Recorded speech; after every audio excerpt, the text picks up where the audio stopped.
புகுந்த வீடா பிறந்த வீடா? தன் வீட்டு வாசலில் வந்து நின்ற கால் டாக்ஸி ஆச்சரியத்துடன் பார்த்தார் லக்ஷ்மி. அதிலிருந்து இறங்கிய நந்திதாவை அதைவிட ஆச்சரியமாக பார்த்தார். வெள்ளிக்கிழமை அதுவுமாக விளக்கு வைத்த பிறகு கையில் 2 குழந்தைகளை பிடித்து கொண்டு பெட்டிகளோடு வந்த மகளை பார்த்து ஆச்சரியப்படாமல் என்ன செய்வார்? பாட்டி என கத்திக்கொண்டு அம்மாவின் கைகளை உதறிவிட்டு பாட்டியின் கைகளை ஓடி வந்து பிடித்து கொண்டனர். பேரன் தீபக்கும் பேத்தி திவ்யாவும். என்னடி நந்திதா, மாப்பிள்ளை வரவில்லையா? நீ மட்டும் தனியாக வந்த என கேட்டார் லக்ஷ்மி. எல்லா விசாரணையும் தெருவிலையாம்மா, வந்தவளை வா என்று கூப்பிடாமல் என்னம்மா நீ என்று கடுகடுத்த நந்திதா வேகமாக உள்ளே சென்றாள். சோஃபாவில் உட்கார்ந்து டிவி பார்த்து கொண்டிருந்தார் அவள் அப்பா. வாமா, மாப்பிள்ளை வரவில்லையா எனவும், வந்தவளை விட்டுட்டு வராதவரை பற்றி என்ன விசாரிப்பு வேண்டியிருக்கு என நொடித்தாள் நந்திதா. சத்தம் கேட்டு அவள் அண்ணிகள் சாந்தா நளினி இருவரும் மாடியிலிருந்து இறங்கி வந்தனர். தலையை மட்டும் அசைத்து அவளை வரவேற்றார்கள். வந்தவளை வா என்று கூட அவர்கள் எப்போதும் கூப்பிட்டதில்லை. நந்திதாவும் அதையெல்லாம் எதிர்பார்ப்பதில்லை. என் அப்பா வீடு என்று அவளும் அவர்களை கண்டுகொள்வதில்லை. நந்திதா மிக அழகாக இருப்பாள். சந்தனமும் பாலும் கலந்த ஒரு நிறம், சுருண்டு நீண்ட கூந்தல், பரந்த நெற்றி, விசாலமான அழகிய கண்கள், லிப்ஸ்டிக் இல்லாமலே சிவந்த உதடுகள், கொடி போல் மெலிந்து உயர்ந்த உடல். இன்ஜினியரிங் முதுநிலை பட்டதாரி, பெரிய ஐடி கம்பெனியில் டீம் லீடராக இருக்கிறாள். கொஞ்சம் அமைதியானவள் கூட. இதெல்லாம் பார்த்து மயங்கிய அவளுடன் பணிபுரிந்த திவாகர் பிடிவாதமாக எந்த எதிர்பார்த்ததும் இல்லாமல் திருமணம் செய்து கொண்டான். எங்கு சென்றாலும் அவளையே சுற்றி வருவான். அவள் அம்மா வீட்டுக்கு வந்தா கூட தனியாக விடமாட்டான். அப்படிப்பட்டவள் குழந்தைகளை அழைத்து கொண்டு பெட்டிகளோடு வருவது என்றால் சாந்தாவும் நளினியும் தலையை பிடித்து கொண்டார்கள். நந்திதாவின் அழகை பார்த்து, அவள் படிப்பு வேலையை பார்த்து அவள் அன்னிகள் இருவருக்கும் பொறாமை. நந்திதாவிடம் திவார்கள் காட்டும் நெருக்கம் எரிச்சல் கொண்டனர். அப்படி நகமும் சதையும் போல் இருந்தவர்கள் எப்படி இவள் மட்டும் தனியாக குழந்தைகளோடு வந்தாள் என்று ஆச்சரியப்பட்டனர்.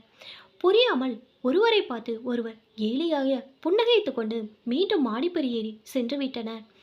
நந்திதாவின் முகத்தை பார்த்த அவள் பெற்றோர் நிலைமை ஏதோ சரியில்லை என்று புரிந்து கொண்டனர். ஆனால் இப்போது கேட்டால் ஒழுங்காக பதில் சொல்ல மாட்டாள்.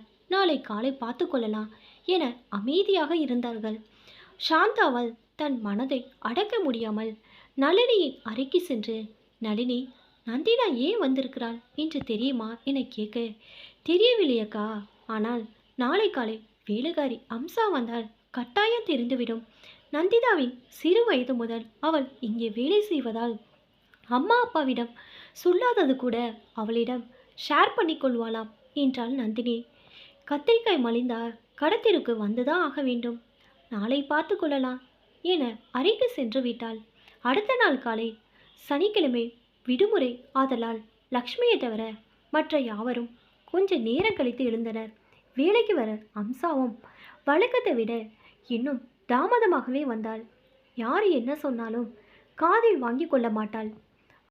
அவள்தான் அந்த வீட்டு எஜமானர் போலவும் மற்றவர்கள் அவள் சொல்லிற்கு கட்டுப்பட்டவர்கள் போலவும் கலாட்டா செய்வாள்.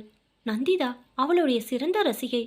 நந்திதாவை பார்த்தவுடன், அட சின்னம்மா என்றவள், குழந்தைகள் மாப்பிள்ளையெல்லாம் தூங்குறாங்களா என்றாள். நானும் குழந்தைகள் மட்டும்தான் வந்தோம் என்றாள் நந்திதா. ஏன் மாப்பிள்ளை வரவில்லையா என அம்சா கேட்க, அதையே தான் நாங்களும் கேட்குறோம், ஆனால் பதில் இல்லை என்றாள் லக்ஷ்மி. 10 பாத்திரம் எல்லாம் அப்படியே இருக்குது பார், முதல்ல உன் வேலையை முடி, மற்ற கதையெல்லாம் பிறகு என விலகினாள் நந்திதா. அது எப்படி, முதலில் நீ விஷயத்தை சொல்லு, மாப்பிள்ளை ஏன் வரல என்றாள் அம்சா விடாப்பிடியாக. மாடிப்படியில் கதை கேட்பதற்கு தயாராக 2 அண்ணிகளும் நின்றிருந்தார்கள். ஆனால் அவர்களை பற்றி நந்திதா கவலைப்படவில்லை. அவரும் இங்கு வரமாட்டார், இனிமேல் நானும் அங்கே போக மாட்டேன், போதுமா, போய் வேலையை பாரு என்றாள் நந்திதா கோபமாய். ஏன், கண்ணுப்பட்டு போச்சோ என்றாள் மாடிப்படி பார்த்து கொண்டே. இல்லை, புத்தி கட்டி போச்சு, கெட்ட ஸ்நேகிதம், கடந்த 2 மாதமாக ஒரே குடிதான் என நந்திதா எரிச்சலாய் கூற, ஐயோ இதுக்கு தானே குச்சிக்கிட்டு வந்துட்ட, இந்த காலத்தில் குடிக்காதவர்கள் யாரு என அங்கலாய்த்தாள் அம்சா. இந்த தீபக் கையில் தண்ணி டம்ளரை வைத்துக்கொண்டு அப்பனை போலவே ஆடி நடிக்கின்றான்.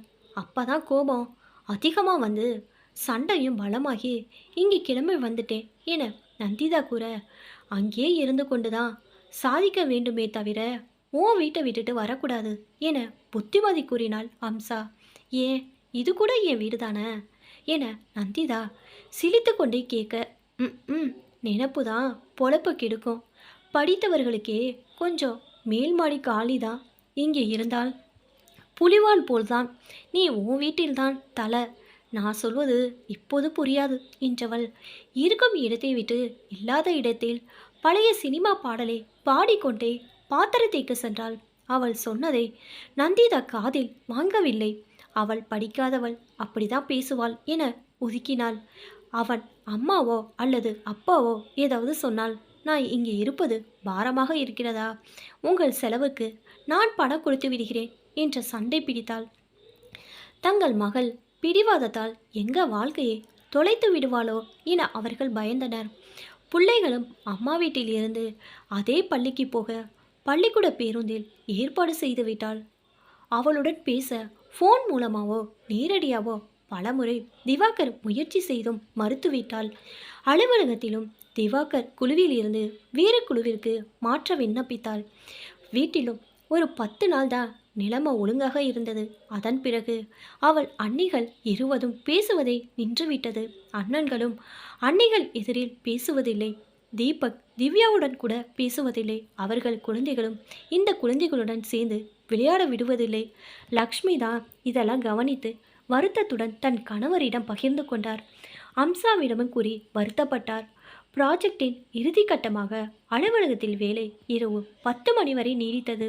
திவாகரும் அதே ப்ராஜெக்டில் இருந்ததால் அவளுக்கு மன உறுத்தல் இல்லாமல் வேலை செய்ய முடிந்தது. வேலை முடிந்த பிறகு திவாகரே அந்த குரூப்பில் பணிபுரிந்த நாள் வரையும் அவரவர் வீட்டில் அலுவலக காரில் விட்டுவிட்டு செல்வது வழக்கமானது. ஆனால் அப்போது கூட இருவரும் பேசிக்கொள்வதில்லை. இவர்களின் பணிப்போர் நெருக்கமானவர்களுக்கு தெரியும். ஆனால் என்ன செய்வது என்று தெரியவில்லை.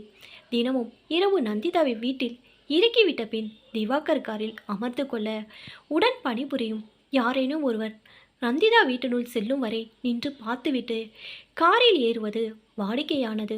திவாகர் காரில் அமர்ந்திருப்பதை கவனிக்காமல் தினம் ஒரு ஆளுடன் இரவு நந்திதா காரில் வருவதாய் எண்ணினான் நந்திதாவின் அண்ணி. வெறும் வாயை மெல்லுபவர்களுக்கு அவளுடன் சர்க்கரை போட்டார் போல் ஆக இன்னும் மசாலா சேர்த்து தன் கணவரிடமும் ஓர்படியிடமும் கூறலானாள். அவர்களும் 2 நாட்களாக அதை கவனித்தனர். இதெல்லாம் நந்திதாவிற்கு தெரியாது. இப்போது காரில் வீட்டுக்கு போகும் கூட நேற்று நடந்த நிகழ்ச்சியை எண்ணி பார்த்தாள். நேற்று இப்படிதான் இரவு 11 மணிக்கு வீடு திரும்பினாள்.